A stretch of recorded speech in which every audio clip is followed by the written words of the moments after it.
بسم اللہ الرحمن الرحیم۔ آج ہم آپ کو ایک ایسا واقعہ سنانے جا رہے ہیں جو عقل کو حیران کر دے گا۔ یہ واقعہ ہے اللہ کے جلیل القدر نبی حضرت موسیٰ علیہ السلام اور شیطان کے درمیان ہونے والی ایک ملاقات کا۔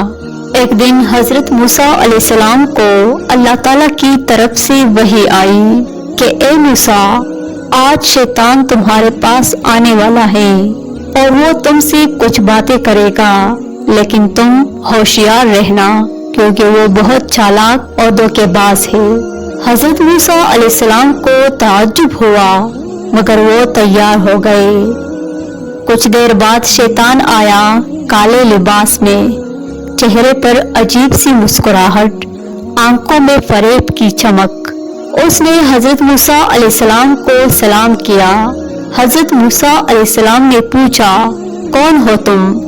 شیطان بولا، میں ابلیس ہوں، وہی جس نے آدم علیہ السلام کو سجدہ نہ کیا تھا۔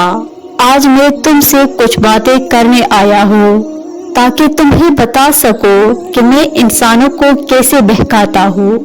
حضرت موسیٰ علیہ السلام نے فرمایا، بتاؤ تم انسانوں کو کس طرح گمراہ کرتے ہو؟ شیطان نے کہا، میں انسان کے دل میں وسوسے ڈالتا ہوں، میں اسے غصہ دلاتا ہوں، میں اسے مغرور بناتا ہوں اور میں اسے نماز اور ذکر سے غافل کر دیتا ہوں۔ پھر شیطان بولا، اے موسیٰ، جب انسان غصے میں ہوتا ہے تو میں اس کے دماغ میں داخل ہو جاتا ہوں، جب وہ دولت پاتا ہے میں اسے تکبر سکھاتا ہوں، اور جب وہ گناہ کرتا ہے تو میں اسے امید دیتا ہوں کہ اللہ معاف کر دے گا تاکہ وہ توبہ نہ کرے۔ حضرت موسیٰ علیہ السلام نے پوچھا، اے ابلیس، کیا کبھی ایسا وقت آتا ہے جب تو انسان سے دور رہتا ہے؟ شیطان بولا، ہاں موسیٰ، جب انسان اللہ کو یاد کرتا ہے، تلاوت کرتا ہے یا سجدے میں ہوتا ہے تو میں جل کر بھاگ جاتا ہوں، کیونکہ اللہ کا ذکر میرے لیے آگ کی طرح ہے۔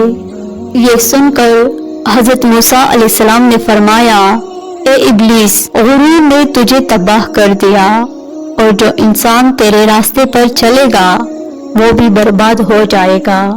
ناظرین، یہ واقعہ ہمیں ایک سبق دیتا ہے کہ شیطان کبھی ہمت نہیں ہارتا، مگر مومن بھی اگر اللہ کے ذکر، نماز اور صبر سے مضبوط رہے تو شیطان کبھی کامیاب نہیں ہو سکتا۔